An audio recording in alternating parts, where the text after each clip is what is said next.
Sebagian masyarakat Jawa atau Kejawen memiliki berbagai jenis puasa untuk menunaikan tujuan-tujuan tertentu. Kali ini akan kita bahas di sesi mitos, tapi sebelumnya jangan lupa untuk subscribe YouTube terbaru Furi Harun Channel. Puasa yang dilakukan oleh orang-orang Jawa kuno dimaknai sebagai salah satu bentuk spiritual metafisik yang memiliki efek besar terhadap tubuh serta pikiran manusia. Puasa-puasa tersebut dipercaya mendatangkan banyak sekali manfaat sesuai dengan apa yang diinginkan. Doa apa yang dipanjatkan serta jenis puasa apa yang mereka jalankan. Ada yang ingin memiliki ilmu kesaktian, kekebalan, kewibawaan, pengasihan, kesuksesan, serta berbagai keinginan yang lain. Bahkan lebih lanjut, berikut ini kita akan membahas tentang 5 puasa kejawen yang dipercaya memiliki manfaat yang luar biasa. Salah satu puasa kejawen yang paling dikenal adalah puasa mutih. Seperti namanya, dalam ritual ini seseorang yang menjalaninya dilarang untuk mengkonsumsi apapun selain yang berwarna putih. Bahkan biasanya para pelakunya hanya akan makan nasi dan meminum air putih saja. Puasa mutih biasanya dimasukkan dalam salah satu bagian dari sebuah ritual yang panjang. Tujuannya sendiri ada macam-macam, namun umumnya adalah untuk menguasai ilmu-ilmu gaib tertentu atau bahkan untuk bisa membuat sisi spiritual seseorang semakin terbuka. Ada juga yang melakukannya untuk tujuan keberhasilan serta kesuksesan. Puasa ini tidak terikat waktu, bisa hanya 3 hari saja atau bahkan untuk kalian yang kuat menjalankannya bisa dilakukan selama 40 hari. Puasa ini juga harus didampingi oleh seorang guru spiritual. Jadi tidak bisa sembarangan karena akan disesuaikan dengan niatan dari pelaku puasa mutih itu sendiri. Bentuk ritual puasa yang kedua adalah puasa ngableng. Tidak seperti puasa biasanya yang hanya menahan lapar dari sebelum terbit fajar sampai terbenamnya matahari. Durasi puasa ngableng adalah berpuasa dengan tidak makan dan tidak minum minimal selama 24 jam.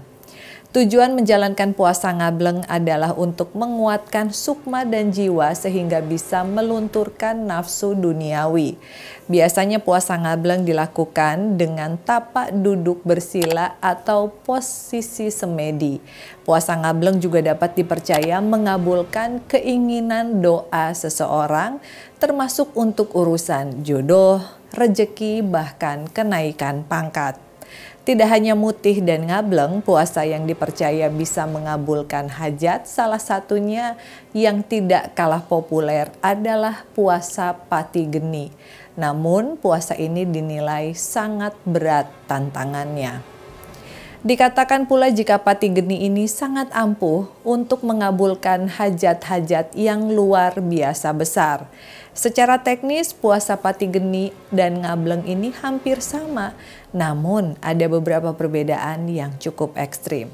Sama seperti ngableng, puasa pati geni hitungan seharinya adalah 24 jam. Yang unik dari puasa ini adalah pelakunya tidak boleh keluar dari kamar seharian, bahkan untuk buang air juga tidak boleh. Ya, di dalam kamar pun si pelaku pati geni dilarang untuk melakukan aktivitas apapun selain berdoa. Puasa yang satu ini bisa dibilang cukup unik, tidak hanya melakoni puasa seperti biasa, dalam salah satu rentetan ritualnya si pelaku bahkan ada yang harus dikubur. Nah, jadi lumayan berat teman-teman. Teknik menguburkannya bukan seperti mayat yang dikubur, tetapi lebih tepatnya dipendam sampai ke bagian tubuh tertentu. Cukup ekstrim memang puasa satu ini, makanya puasa ini dipercaya akan mendatangkan hal-hal yang besar. Salah satunya adalah dimampukan untuk menguasai berbagai jenis ilmu gaib tertentu, bahkan ilmu santet. Puasa ini konon memiliki ujian yang lumayan berat. Jadi ketika dipendam, si pelaku biasanya akan didatangi oleh sosok-sosok makhluk gaib yang kemudian mereka akan berusaha untuk menakutinya dan membuat puasanya gagal. Dari sekian banyak puasa kejawen yang ada, ya sepertinya memang puasa Pati Geni adalah salah satu puasa yang lumayan berat dan tidak semua orang bisa melakoninya. Namun ada salah satu jenis puasa yang populer dan tidak terlalu berat nih teman-teman, yaitu puasa weton. Nah, apakah kalian pernah melakukan puasa weton? Puasa weton adalah salah satu hal yang paling sering dilakukan karena memang tidak terlalu berat. Puasa ini sendiri tidak dilakukan sering karena hanya perlu dilakoni saat tiba hari ulang tahun atau hari weton saja, makanya dinamakan puasa weton. Bahkan menurut ahlinya bisa dilakukan dengan dua cara. Ada yang seperti puasa biasa dari mulai subuh sampai dengan maghrib ataupun dalam hitungan 24 jam. Jadi puasa ini sendiri dipercaya membawa manfaat yang besar, salah satunya adalah sebagai antisial ya bagi pelaku. Ada juga yang mengatakan puasa weton dapat membantu mengembalikan apa yang sudah hilang di dalam kehidupan kita.